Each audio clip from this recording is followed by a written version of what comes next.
Assalamualaikum warahmatullahi wabarakatuh. Selamat pagi. Waalaikumsalam warahmatullahi wabarakatuh. Iya, Pak.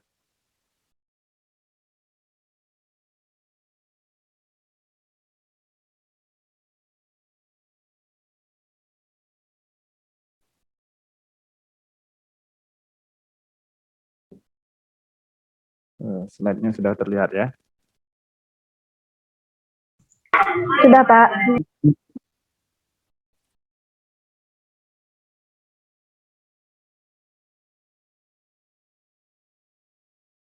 Baiklah, jadi materi kita hari ini itu membahas mengenai manajemen user dan transaksi basis data. Untuk materi sudah di-upload ke Classroom-nya Oracle ya. Jadi sudah ditambahkan di situ 2 buah materi, yaitu manajemen user dan transaksi basis data. Nah, untuk materi yang pertama, standar kompetensinya. Yang pertama, mahasiswa memahami pengaturan user di database. Yang kedua, mahasiswa memahami terminologi dari privilege dan role dalam database. Yang ketiga, mahasiswa mampu menjelaskan beda antara privilege dan role. Adapun materi, yang pertama adalah kontrol akses, kemudian keamanan di dalam database, lalu privilege atau hak akses, kemudian role, ya, merupakan grup dari privilege. Nah, kita masuk ke materi yang pertama tentang kontrol akses. Di pembahasan kita hari ini, ya, ini diterapkan pada pengelolaan database di lingkungan multi-user. Nah, karena banyaknya pengguna yang akan di manage ya, maka perlu pengaturan terhadap keamanan dari akses pada database. Nah, beberapa hal yang dapat dilakukan. Yang pertama adalah bagaimana mengontrol akses ke database. Jadi siapa saja yang boleh masuk ke dalam database, ya, siapa saja yang bisa mengakses ke level tertentu. Yang kedua, kontrol akses user ini memberikan akses kepada user pada objek tertentu dalam database. Ya, jadi ada beberapa objek di dalam database seperti tabel, ya, view, index, trigger, ya. Nah, ini adalah akses kepada objek yang diberikan kepada seorang user. Nah, dalam hal ini DBA dapat memilih, ya, dapat memilih akses mana saja atau objek mana saja yang bisa diakses oleh seorang user. Kemudian dalam mengontrol akses terhadap user, ya, yang ketiga melakukan konfirmasi terhadap privilege yang diberikan dan yang diterima. Nah, kemudian yang keempat, membuat sinonim untuk objek database. Terkadang sebuah objek database seperti tabel misalnya mempunyai nama yang panjang, ya, apalagi kalau misalnya tabel itu berada di user yang lain. Nah, oleh karena itu objek tersebut boleh diberi nama lain, ya, yang dapat digunakan oleh seorang user nantinya. Nah, untuk keamanan database ini dapat diklasifikasikan jadi 2 kategori. Yang pertama, keamanan dari sisi sistem, ya. Kemudian yang kedua, keamanan dari sisi data atau objek dari database. Nah, keamanan dari sisi sistem ini mencakup akses dan penggunaan database di level sistem. Contohnya bagaimana membuat user, ya. Jadi kalau membuat user ini masuk dalam keamanan sistem database. Kemudian memilih nama user. Lalu membuat password user. lalu mengalokasikan ruang penyimpanan untuk user. Kemudian memberikan sistem privilege yang dapat digunakan user untuk membuat objek dari database, dan lain sebagainya. Nah, ada sekitar 100 sistem privilege yang tersedia dalam sistem database. Jadi ini bisa nanti dicari ya, atau dielaborasi apa saja sistem privilege yang tersedia dalam sebuah sistem database ya. Nah, semuanya itu terkait dengan keamanan dalam sistem database. Ya. Kemudian,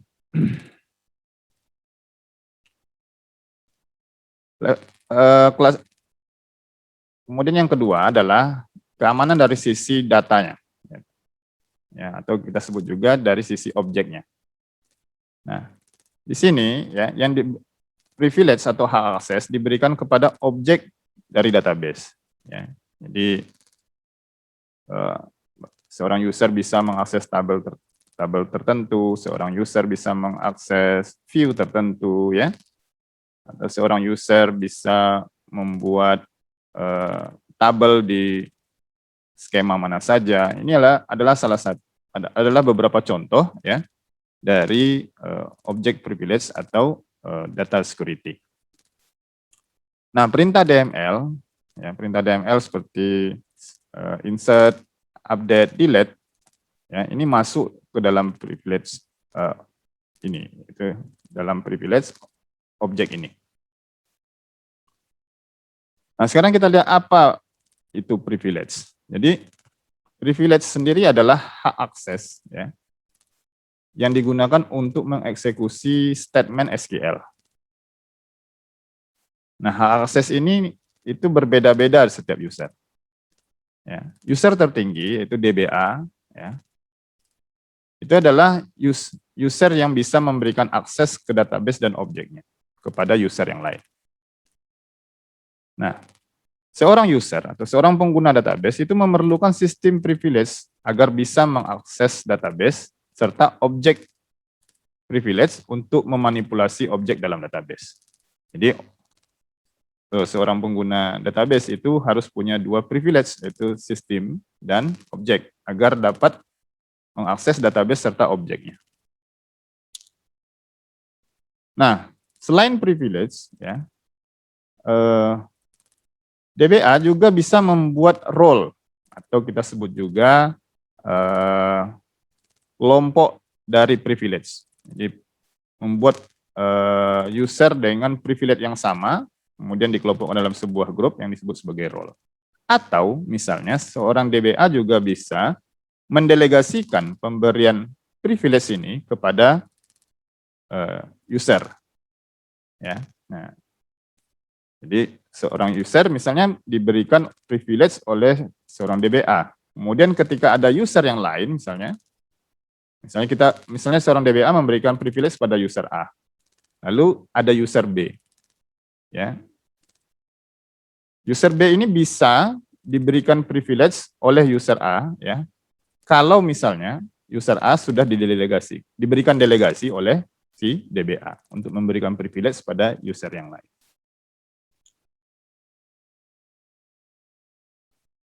Nah, kita tahu skema, ya. Skema ini adalah kumpulan dari objek database seperti tabel, view, sequence, kemudian index, dan sebagainya. Nah, skema ini adalah milik user database. Dan seorang user database ini di dalam Oracle ini ya, di dalam Oracle seorang user database itu namanya sama dengan nama skema. Jadi skema milik user database dan namanya sama dengan user tersebut. Nah, pada Oracle Apex yang sudah kita gunakan, nama skema ini disusun dari kode negara, ya, kode sekolah, kemudian nama subjeknya, lalu nomor mahasiswanya.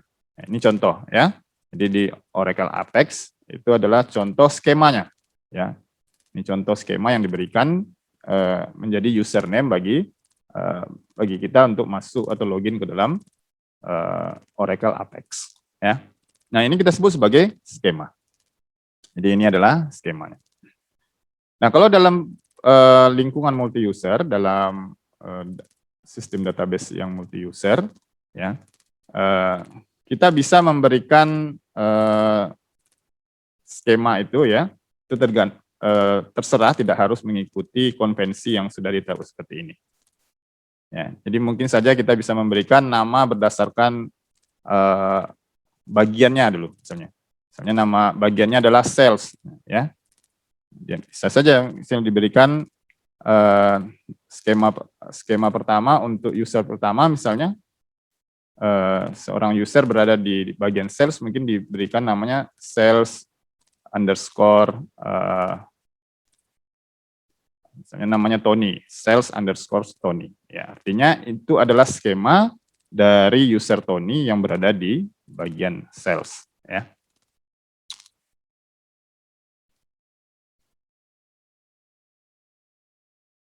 Nah, tingkatan dari keamanan pada sistem security ini mencakup akses dan penggunaan database di tingkat sistem.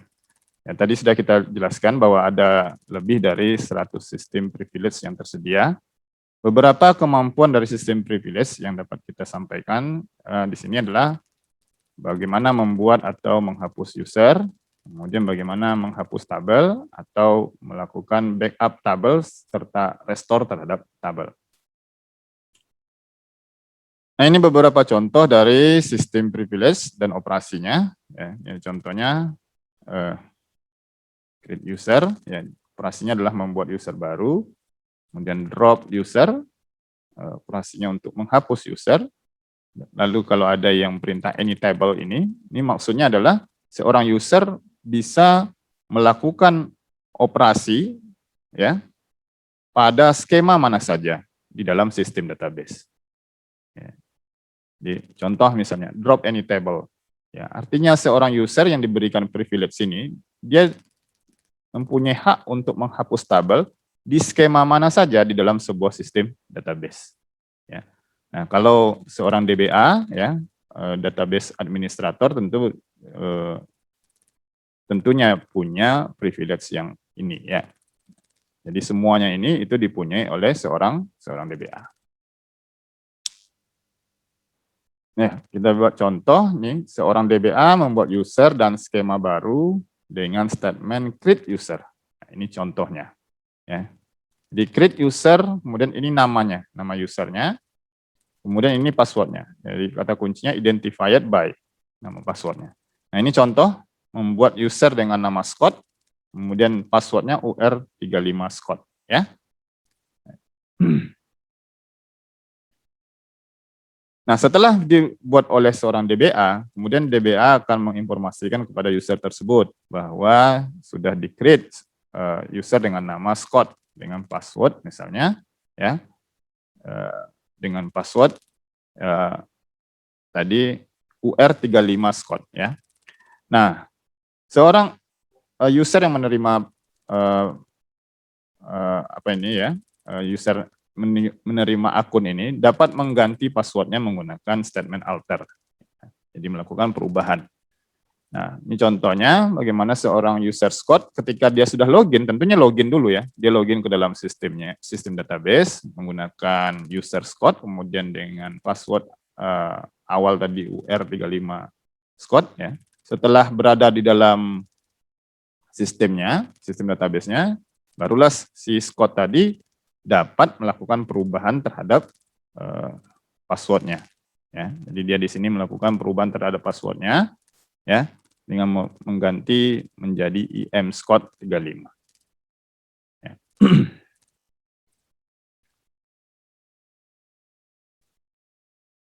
Seorang DBA itu menggunakan statement grant untuk mengalokasikan sistem privilege bagi user. Jadi setelah DBA membuat membuat user, ya, kemudian memberikan password, ya.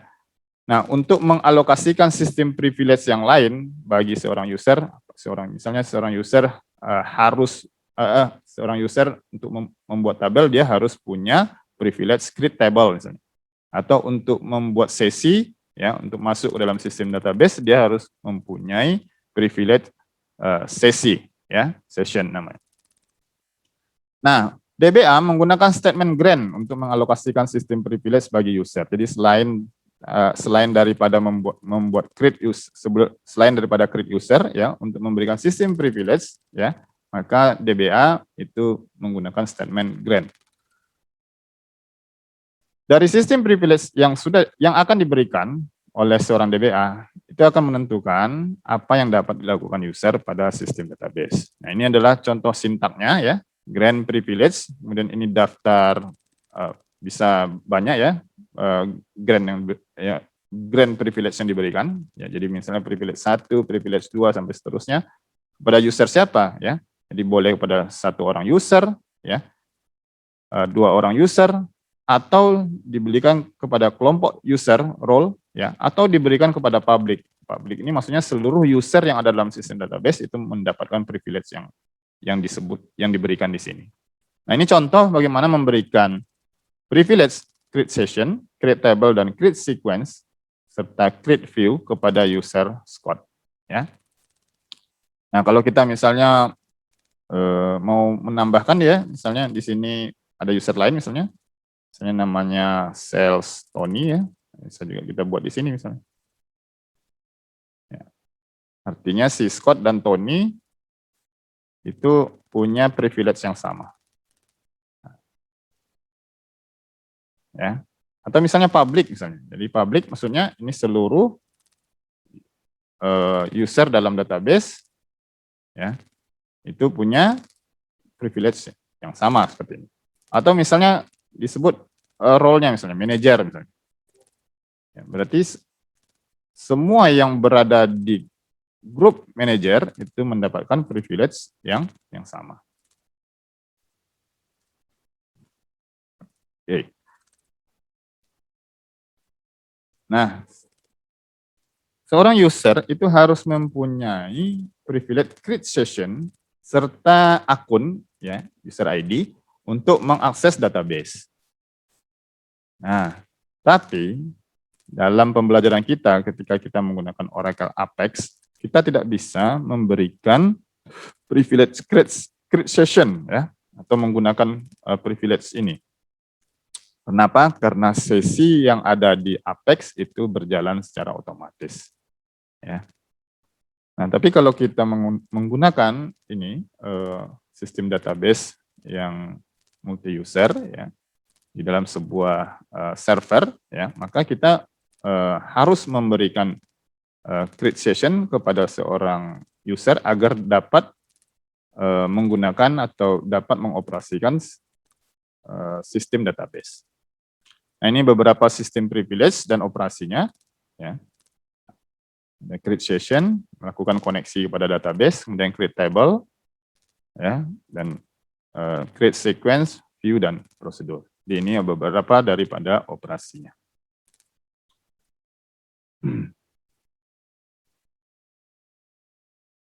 Nah, memang ada keterbatasan daripada kita ya. Jadi beberapa sistem privilege yang ada di slide ini itu sebagian besar tidak bisa kita gunakan.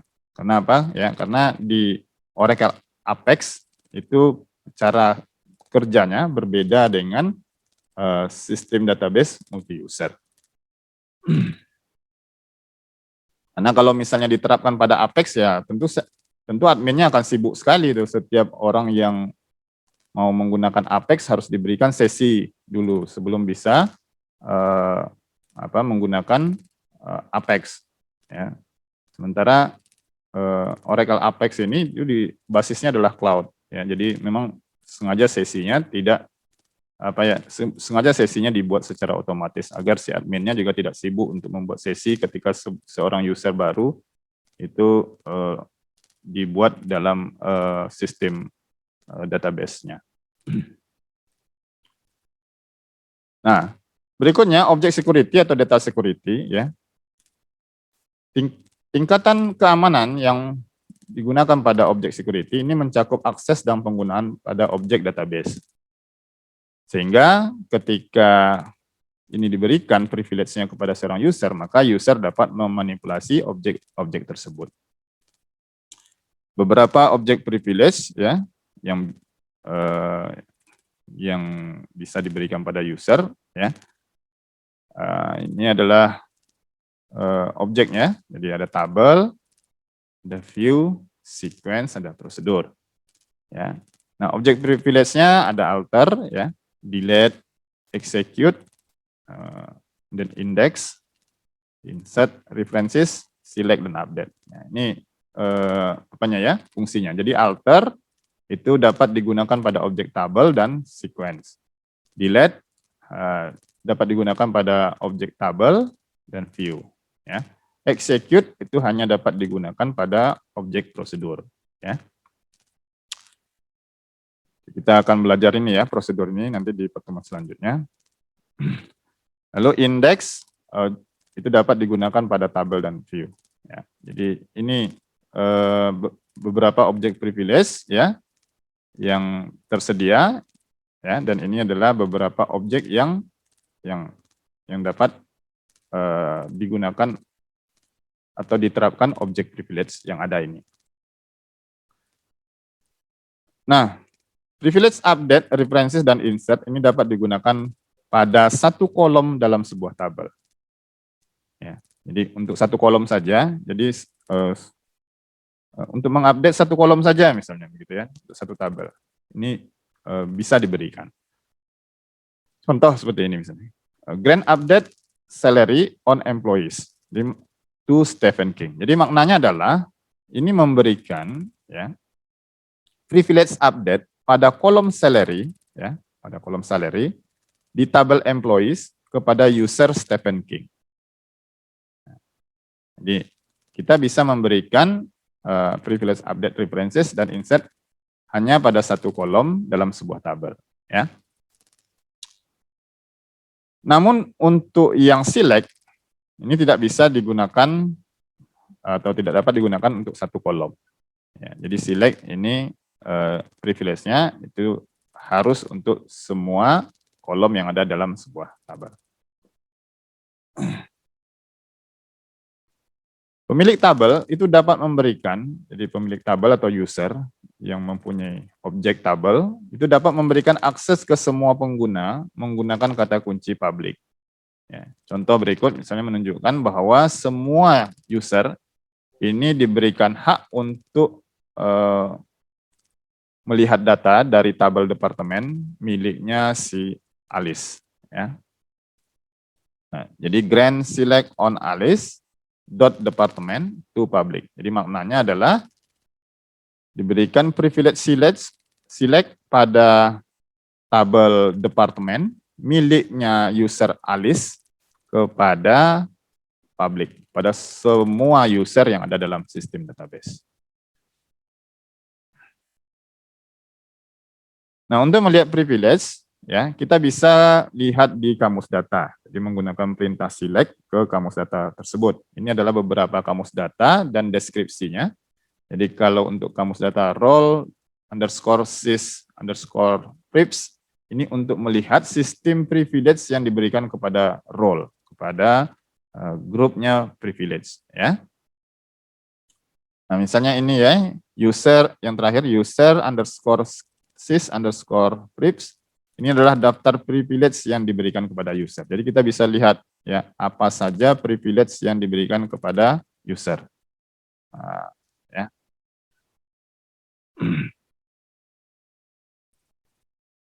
Nah, terminologi roles itu menyatakan bahwa role ini adalah grup privilege yang diberikan kepada user. Nah, apa tujuannya? Tujuannya untuk memudahkan dalam menghapus dan mengelola privilege. Nah, seorang user itu dapat mempunyai beberapa role dan satu role itu dapat diisi juga oleh beberapa user. Ya. Role ini biasanya dibuat untuk aplikasi database. Jadi role digunakan untuk memudahkan dalam mengelola privilege. Karena role itu sendiri adalah grup privilege yang diberikan kepada user. Ya. Nah, ini contohnya bagaimana seorang DBA membuat dan mengelola role. Kemudian setelah role dibuat, DBA memberikannya kepada user. Contoh, kita membuat atau DBA membuat role dengan nama manager. Ya. Nah, kemudian DBA akan memberikan privilege create table dan create view pada role ini. Jadi grant create table, create view to manager, ya. Jadi kita memberikan dua buah privilege untuk role manager. Kemudian DBA memberikan role manager pada user dengan nama Jennifer Ko, ya. Maknanya user Jennifer Ko itu akan dapat membuat tabel dan view, ya. Nah, jadi memberikan role manager kepada Jennifer Ko, ya. Nah, kalau misalnya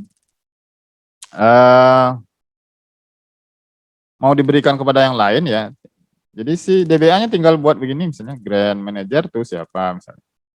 Nah, tadi kita punya Sales Tony misalnya, ya, dan Scott misalnya. Tuh Scott.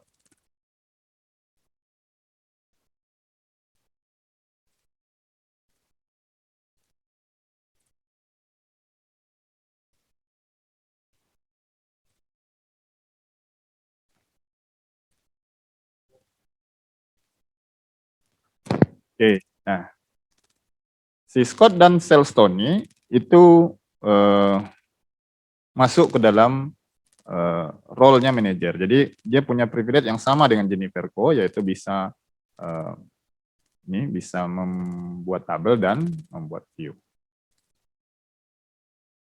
Nah, ini adalah karakteristik roles. Jadi roles adalah grup dari privilege yang sama, dan ini roles diberikan pada user, digunakan untuk menyederhanakan proses pemberian grant dan pengambilan privilege, dan role dibuat oleh DBA. Jadi ini contoh, ya. Jadi kalau tanpa role seperti ini, jadi seorang user misalnya mempunyai privilege A, B, C, D. User 1 misalnya, user 2 juga begitu, punya privilege A, B, C, D. Ya.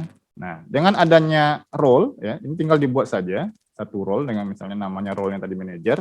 Manager ini punya beberapa privilege, satu privilege A, B, C, D. Kemudian nanti dari role ini, dari role manager ini, ya, itu diberikan kepada user 1, user 2, dan user 3. Nah, ini sintaks untuk memberikan objek privilege. Ya, jadi grant object privilege, kemudian kolom dalam ininya, ya, kolom dalam tabel atau view, kemudian nama objeknya, ya, objeknya bisa tabel atau view, pada user, pada role, ya, jadi bisa user, role atau public, ya, dan ini ada opsi dengan with grant option. Nah, ini ada opsi with grant option. Nah, kita akan jelaskan nanti. Ini yang tadi saya singgung di awal. Ketika kita memberikan opsi dengan with grant option, artinya seorang user yang diberikan opsi ini itu dapat memberikan privilege ke user yang lain. Artinya di sini si DBA mendelegasikan, ya, kepada seorang user dengan opsi ini, ya, mempunyai kemampuan untuk memberikan privilege kepada user yang lain.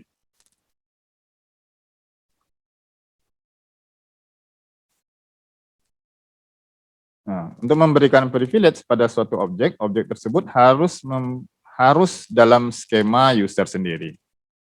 Ya, jadi kalau seorang user, ya, yang mempunyai opsi atau yang privilege-nya tadi diberikan opsi oleh DBA dengan with grant option, dia mampu nanti memberikan privilege kepada user yang lain. Ya, tapi syaratnya ketika dia mau memberikan privilege pada suatu objek database, objek tersebut harus yang dimilikinya. Ya, jadi objek tersebut harus yang dimilikinya.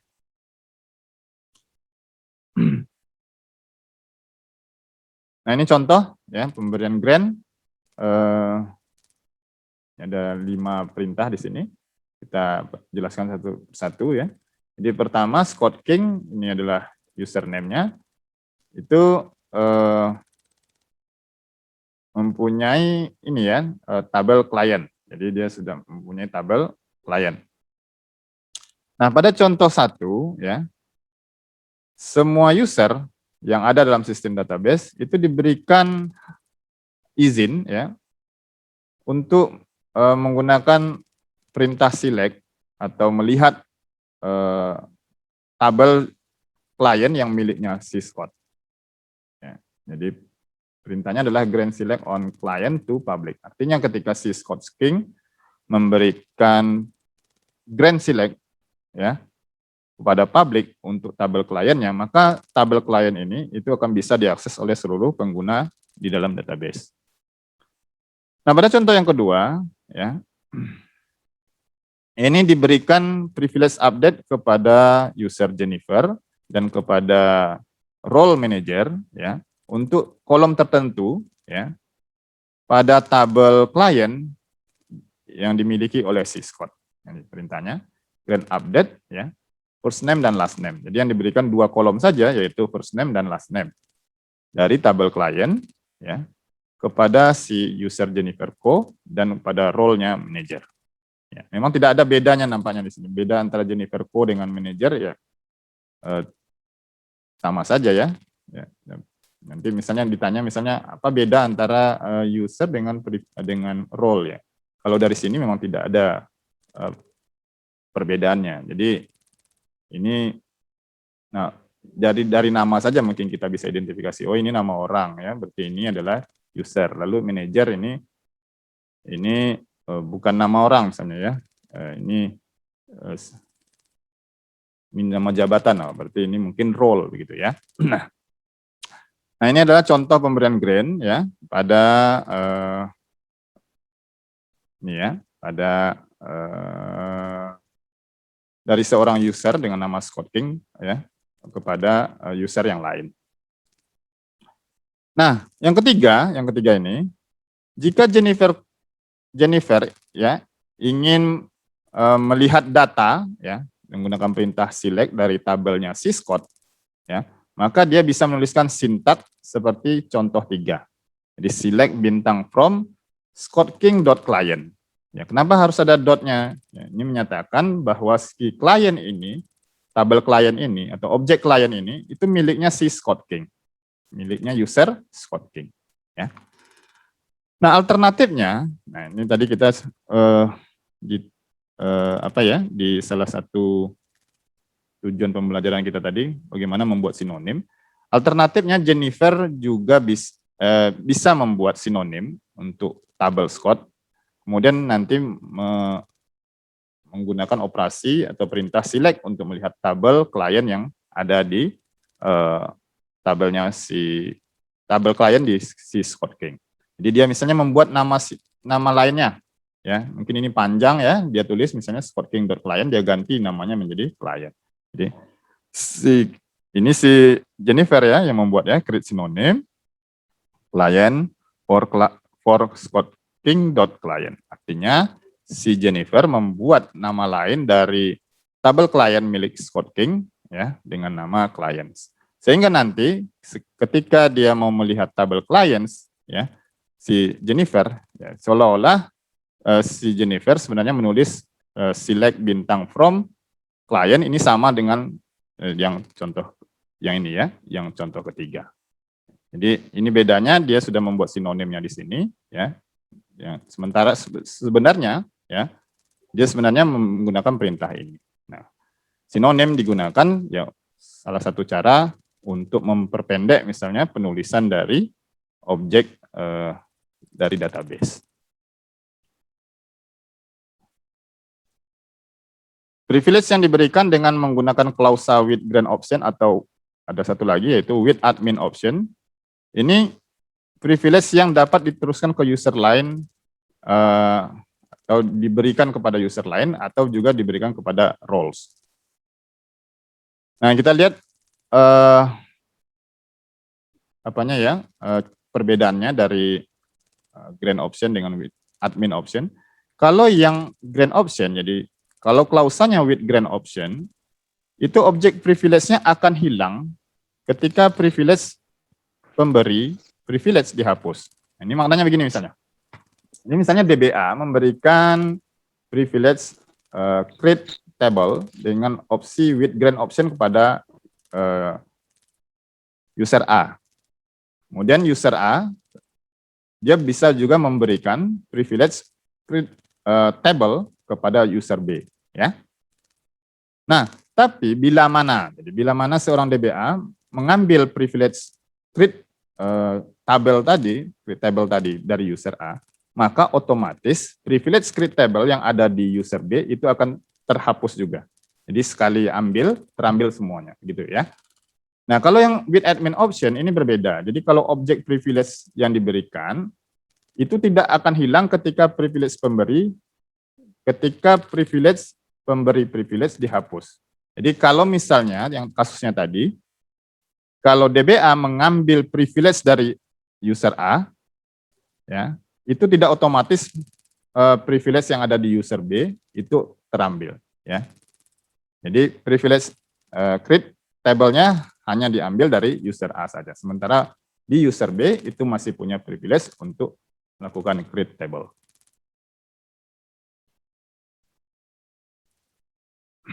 Nah, ini contoh misalnya user Scott mengakses tabel klien dengan privilege select ini. Kok gini tulisannya jadinya?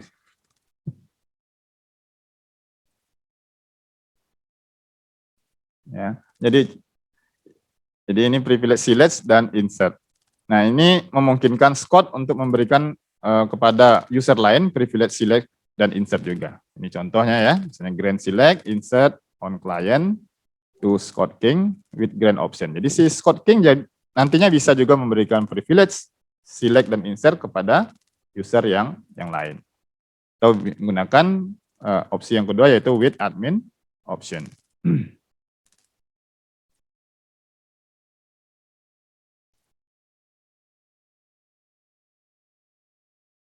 Nah, bila mana user atau pemilik tabel itu mau memberikan akses ke semua pengguna di dalam sistem database bisa menggunakan kata kunci public.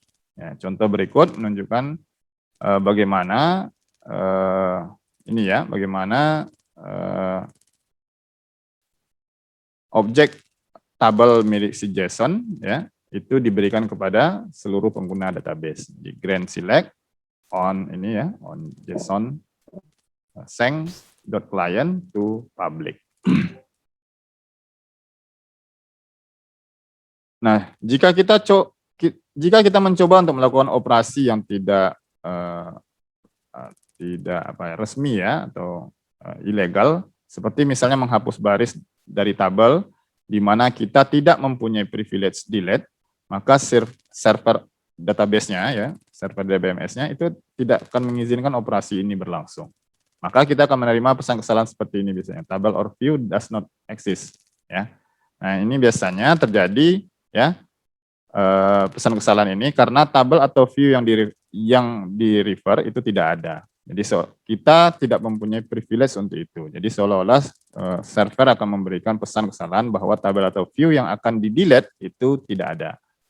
Atau kesalahannya terjadi karena kita melakukan operasi di tabel view yang mana kita tidak punya privilege-nya.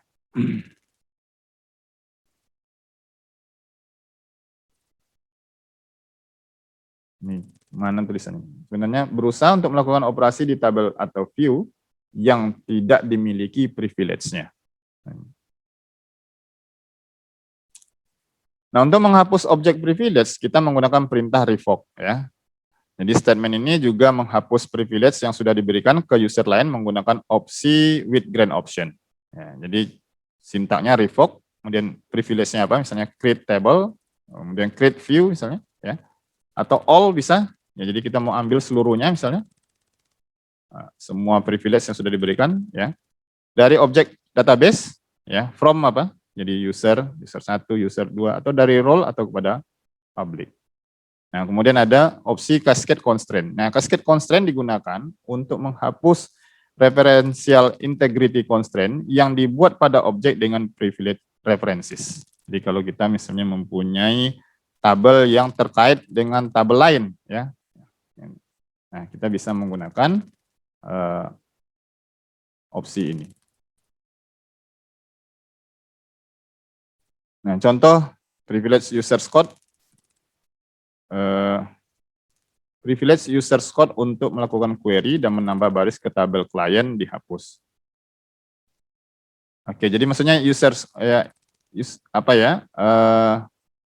privilege query dan insert ya. Jadi privilege select dan insert ya pada tabel client itu akan diambil dari user scoping. Jadi ini contoh, ini apanya sintaknya, revoke, select, insert ya, kemudian dari tabel client from user scoping.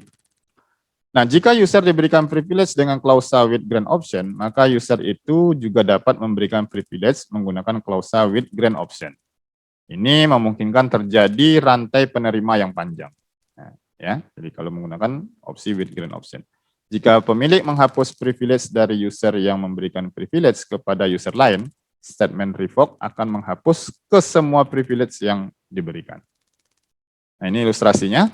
Ya, kalau kita menggunakan with grant option, jadi misalnya user A memberikan grant select kepada user B, maka user B dapat memberikan grant select juga kepada user C. User C bisa memberikan grant select kepada user D. Tapi ketika user A mengambil, ya, ketika user A ini diambil privilege-nya oleh DBA misalnya, maka otomatis semua privilege grant select yang sudah diberikan sampai user D itu akan ikut terambil juga. Nah, kalau menggunakan opsi with admin option, ya, ini contoh misalnya diberikan privilege create trigger, ya, yang menggunakan opsi with admin option ke user sehingga privilege ini dapat diwariskan ke user atau role lain. Jika privilege create trigger pada user sales dihapus, ini contoh, jadi DBA memberikan privilege create trigger pada user sales. Maknanya user sales juga bisa memberikan create trigger kepada user Scott, ya. Tapi kalau misalnya si DBA mengambil privilege create trigger dari user sales, ya, itu tidak akan otomatis terambil ya, privilege create trigger dari si user Scott, ya. Jadi tidak sama dengan with grant option tadi, ya. Nah, jadi kalau diambil privilege create triggernya dari user sales oleh DBA, itu tidak akan menghilangkan privilege create trigger pada user Scott. Untuk menghapus privilege create trigger pada user Scott itu harus dilakukan langsung oleh DBA atau oleh user sales. Nah, tapi kalau dalam kasus ini misalnya karena sales sudah diambil duluan privilege-nya oleh DBA, maka yang bisa mengambil adalah si DBA langsung. Ini adalah beberapa perbedaan dari roles dan privilege. Roles dibuat oleh DBA dan digunakan untuk mengelompokkan privilege atau role lain. Role dibuat untuk mempermudah pengelolaan privilege atau role kepada user. Role dibuat oleh DBA. Sementara privilege ini adalah hak untuk mengakses statement SQL atau hak untuk mengakses objek di user lain. Privilege ini ditetapkan oleh DBMS. Jadi DBA hanya memberikan saja. Ya, jadi create user, create table, create session itu semuanya sudah disediakan oleh sistem database. Ini yang disebut sebagai sistem security tadi. Baik, ini untuk materi yang pertama kita sudah selesai. Ada pertanyaan sampai di sini?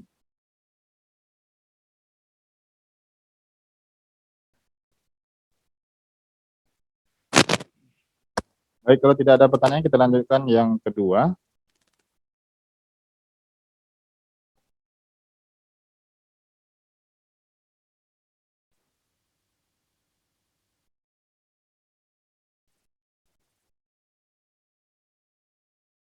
Yang kedua ini tentang transaksi dalam database.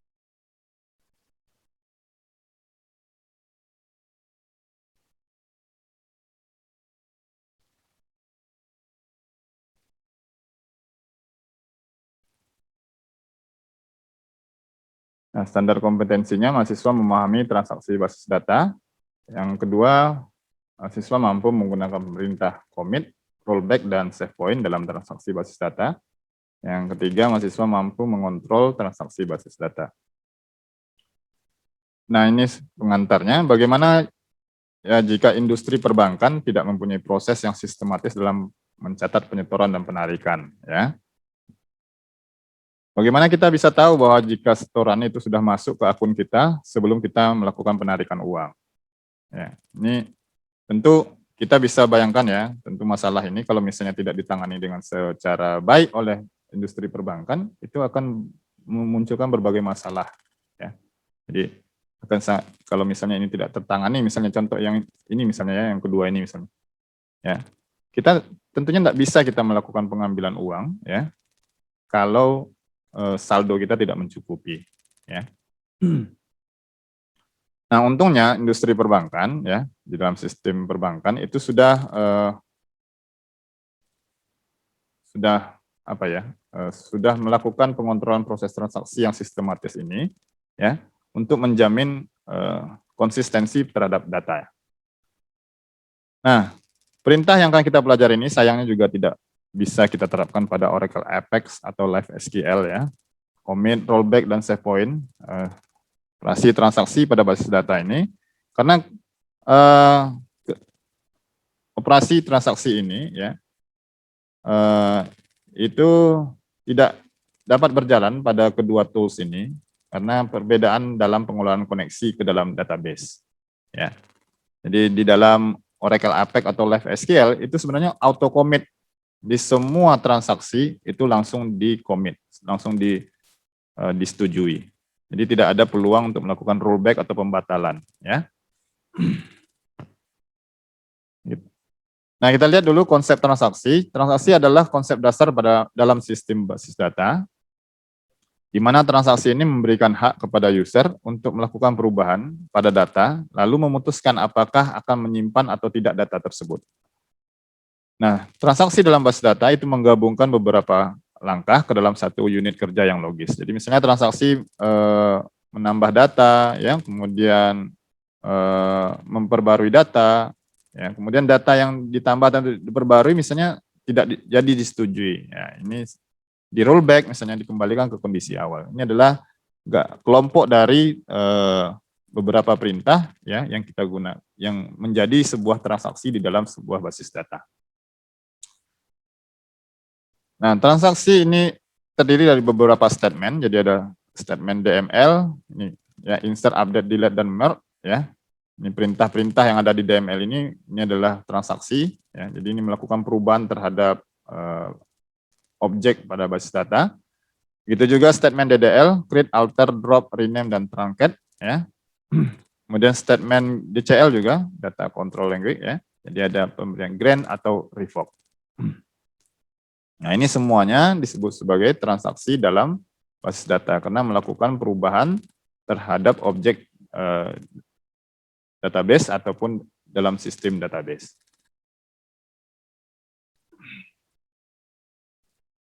Oke, nah ini analogi transaksi ya. Kita lihat basis data perbankan ya atau sebuah bank itu biasanya berisi saldo dari seluruh rekening nasabah yang ada dari seluruh cabang bank tersebut. Ya.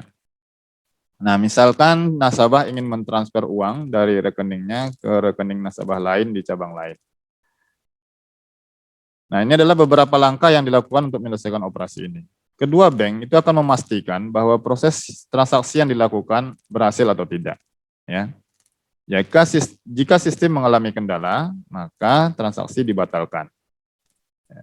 Jadi kedua bank itu harus memastikan bahwa proses transaksi yang dilakukan itu berhasil atau tidak. Kalau mengalami kendala, misalnya, ya, maka transaksi dibatalkan. Misalnya kendalanya apa? Misalnya saldo yang tidak cukup, misalnya ya, atau nomor rekening yang keliru, misalnya, maka transaksi akan dibatalkan.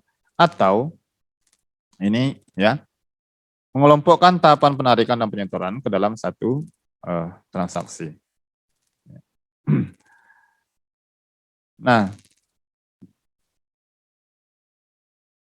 bahasa pengendalian transaksi ya, atau transaksi ini ya atau transaction control language itu adalah ada beberapa yaitu commit, rollback, save point, dan rollback to save point. Kita akan jelaskan satu persatu. Commit ini maksudnya adalah semua transaksi yang dilakukan oleh user itu dipermanenkan pada database. Jadi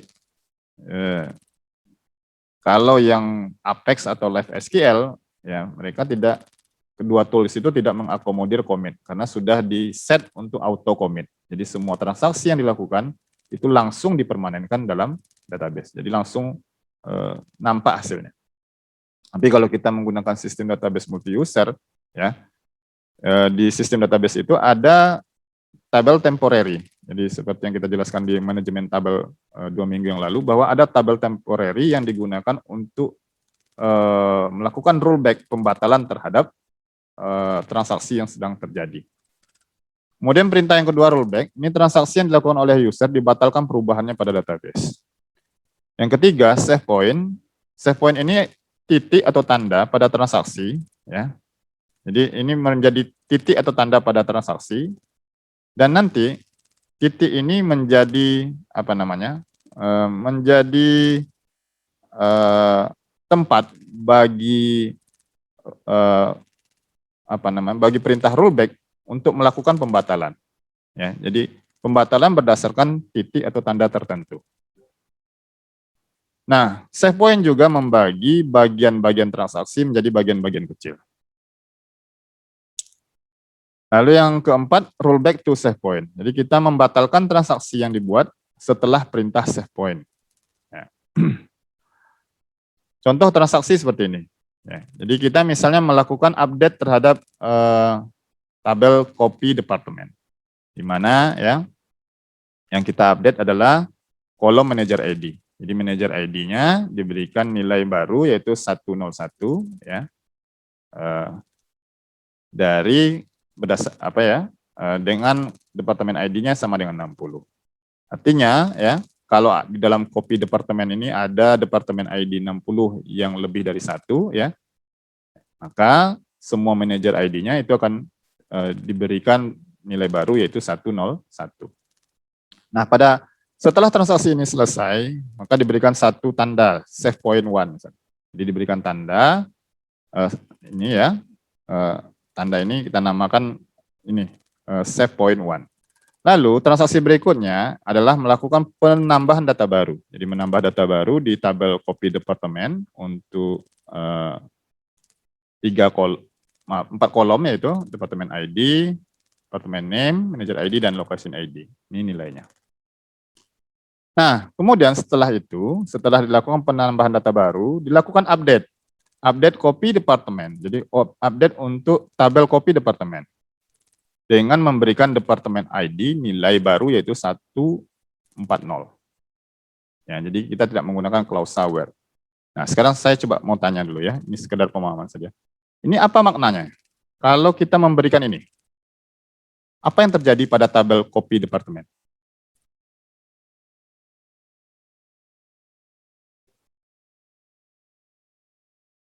Ya, silakan. Kalau ada yang bisa jawab, silakan jawab. Nanti diberikan nilai bonusnya.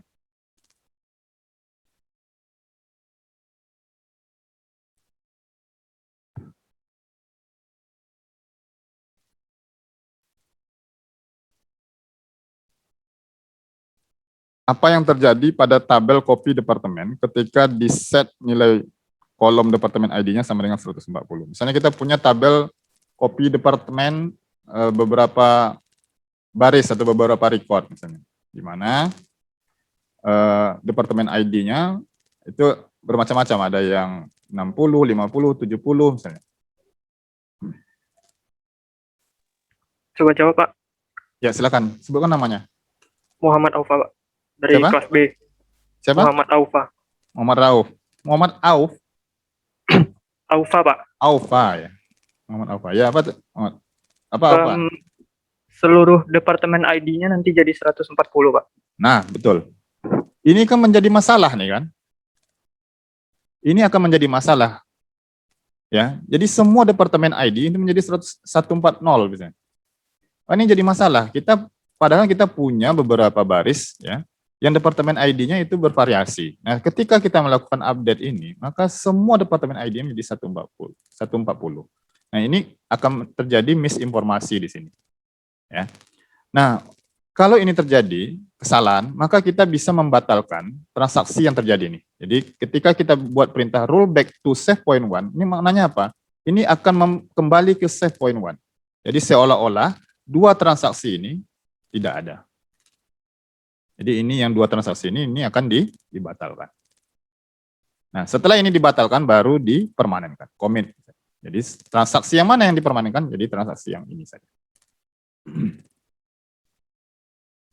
Oke ya. Nah, kapan suatu transaksi mulai atau selesai? Transaksi dimulai dengan pernyataan DML, insert, update, delete, atau merge. Lalu selesainya ketika ditemukan beberapa transaksi berikut. Misalnya ditemukan transaksi commit, statement commit ya. Jadi transaksi selesai ketika ditemukan hal berikut. Pertama, statement TCL, ketika ketemu dengan statement commit atau rollback. Nah, kalau udah ketemu ini, maka transaksi dianggap selesai. Jadi permanen dia, ya, permanen. Atau dengan statement DDL. Jadi misalnya kita tidak menggunakan commit, tapi kita langsung membuat tabel baru misalnya, create table apa gitu ya, atau alter table, merubah kolom pada sebuah tabel. Maka ketika sistem database ketemu dengan perintah DL ini, maka terjadi auto commit. Langsung transaksi yang sebelumnya itu langsung di auto commitkan, dipermanenkan. Atau ketemu dengan statement DCL, grant atau revoke. Atau ketika user keluar dari sistem database, ya, jadi keluar misalnya melakukan logout, maka terjadi auto commit. Ya. Nah, setelah satu transaksi selesai, maka statement SQL berikutnya dieksekusi untuk transaksi berikutnya. Pernyataan DDL atau pernyataan DCL secara implisit ini menyelesaikan transaksi. Jadi DDL, DCL tadi, create, alter, kemudian grant, revoke itu akan secara implisit itu menyelesaikan transaksi. Nah, setiap perubahan data yang dilakukan selama transaksi itu bersifat sementara sampai dieksekusi dengan perintah commit. Ya. Nah, pertanyaannya, bagaimana ketika melakukan perubahan pada data, lalu user lain memasukkan data lain di tabel yang sama? Apakah terjadi konflik? Ya. Nah, ini sistem database sudah menangani hal tersebut. Jadi ini bayangkanlah kalau misalnya di industri perbankan ini akan menjadi sangat bermasalah sekali. Ya, satu database diakses oleh beberapa orang. Ada misalnya teller yang sedang menginputkan menambah saldo pada rekening rekening nasabah. Pada saat yang sama nasabah itu mengambil atau melakukan penarikan, ya. Nah, ini kan dua proses yang berbeda dan ini harus diatur, ya. Tak mungkin di satu, kalau misalnya ini tidak dilakukan pengaturan akan terjadi permasalahan, ya. Di satu sisi seorang teller akan menambah data, di sisi yang lain ya seorang nasabah sedang melakukan perubahan terhadap datanya. Nah, untuk mencegah hal ini dan mendukung akses ke database ya yang dapat diakses oleh multi user pada waktu yang sama, maka sistem database itu sudah menerapkan implementasi otomatis yang disebut sebagai read consistency. Ya, kita akan menjelaskan apa itu read consistency. Read consistency ini menjamin data ditampilkan secara konsisten pada semua user. Kita akan membedakan user ini dengan dua istilah, readers dan writers. Jadi maksudnya readers adalah user yang sedang melihat database, ya. Jadi reader ini tidak akan melihat data yang sedang dilakukan perubahan. Sementara writers itu adalah user yang melakukan transaksi ke basis data, melakukan perubahan misalnya. Writers itu memastikan bahwa perubahan pada basis data itu dilakukan secara konsisten. Nah, perubahan yang dilakukan oleh satu writer itu tidak konflik dengan perubahan yang dibuat oleh writer lain. Ya. Nah, read konsistensi ini itu diimplementasikan secara otomatis.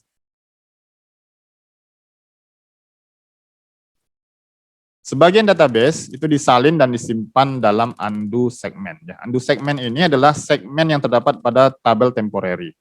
Ya. Jadi ini yang nanti untuk rollback, ya itu data itu juga disimpan dalam undo segmen ini. Nah, ketika user A menjalankan operasi insert, update atau delete ke database, maka server DBMS itu akan mengambil salinan atau snapshot ya dari data sebelum diubah dan menulisnya ke undo segmen. Nanti ya, jadi undo segmen ini nanti digunakan untuk melakukan rollback. Artinya user B masih bisa melihat database seperti sebelum perubahan dilakukan. Ya. Nah, sebelum perubahan dilakukan ke database, hanya user yang mengubah data yang melihat perubahan. User lain hanya melihat snapshot ya atau salinan saja di bagian undo segmen. Ini menjamin ya bahwa user melihat data yang konsisten ya dan yang tidak mengalami perubahan. Nah, kapan perubahan terlihat? Ketika pernyataan DML dijalankan, perubahan yang dibuat ke database itu dapat terlihat oleh siapapun yang menjalankan pernyataan select. Nah, jika transaksi dibatalkan atau di rollback, maka perubahan tersebut akan dibatalkan. Di mana data lama atau versi asli yang ada di undo segmen itu akan ditulis kembali ke tabel. Sehingga semua user itu dapat melihat database seperti sebelum transaksi dilakukan. Nah, commit, rollback, dan save point, di mana perintah commit dan rollback itu memastikan konsistensi data. Dan ini juga memungkinkan untuk melihat dulu perubahan data sebelum membuat perubahan permanen dan mengelompokkan operasi yang terkait secara logis. Save point membuat tanda dalam transaksi yang dapat dikembalikan lagi tanpa harus membatalkan seluruh transaksi. Commit, rollback, dan save point dikenal dengan TCL atau Transaction Control Language. Nah, ini ilustrasinya. Pada transaksi yang ditampilkan pada grafik ini, terdapat pernyataan delete dan save point A. Ini ada delete, ini ada save point A ya. Save point bertindak sebagai penanda yang akan memungkinkan user untuk mengembalikan setiap perubahan berikutnya yang dibuat kembali ke keadaan seperti yang ada pada saat ini. Ini ada beberapa perintah yang melakukan rollback ya. Kita lihat. Setelah statement save point A, user menjalankan statement insert dan update. Kemudian membuat tanda lain di save point B. Jadi setelah melakukan delete, ya, kemudian dilakukan insert dan update. Jadi melakukan penambahan data baru, merubah data yang lama, merubah data yang sudah ada, kemudian memberi tanda lagi namanya save point B. Kemudian setelah save point B, ada transaksi lagi, yaitu insert dan seterusnya. Karena alasan tertentu, user membatalkan statement insert dan atau update ya, yang ini, yang ada di tadi. Maka user dapat menjalankan statement rollback to save point A. Jadi dia bisa rollback to save point A. Artinya ini akan mengembalikan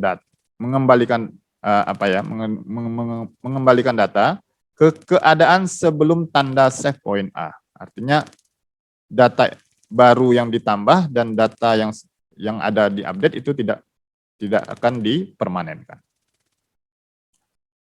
Menambahkan statement save point lainnya artinya membuat tanda tambahan untuk statement rollback.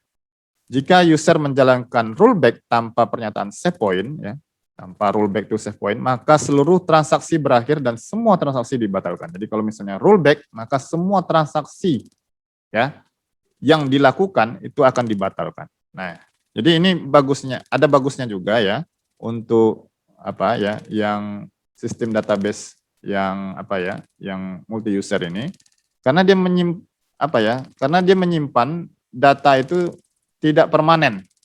Sampai kapan permanennya? Kalau usernya sudah setuju. Jadi selama belum setuju, semua data itu disimpan di undo segment, di tabel temporary dulu.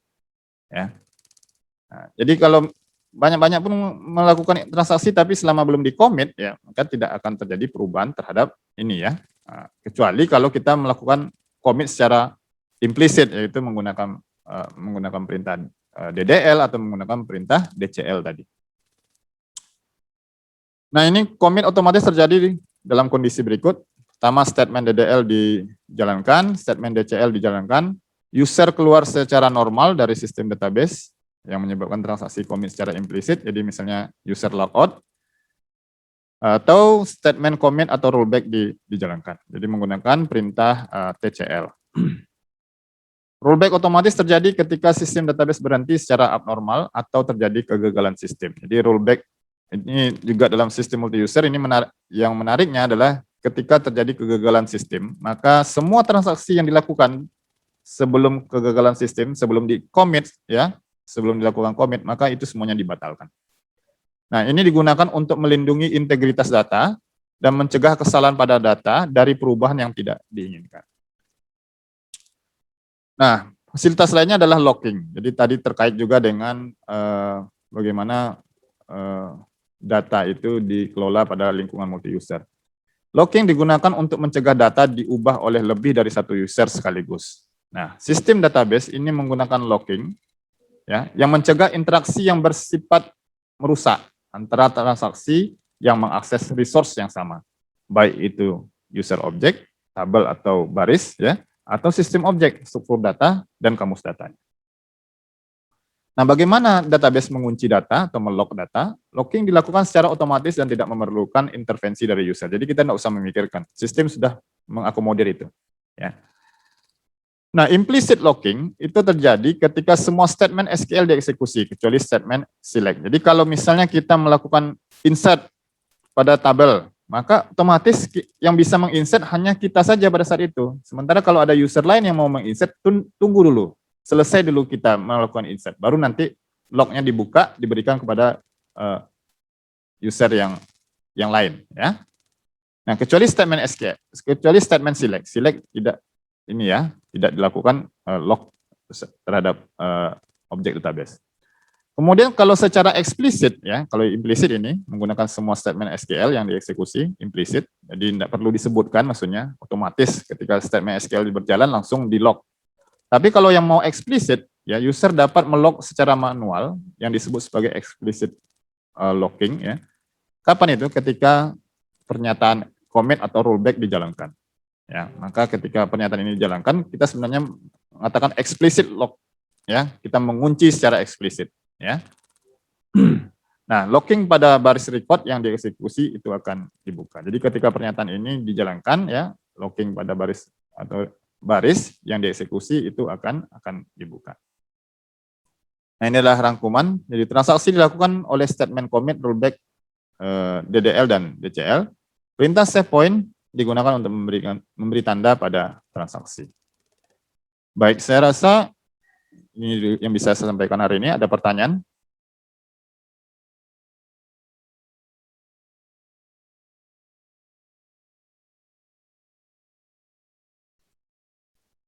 Oke, terima kasih.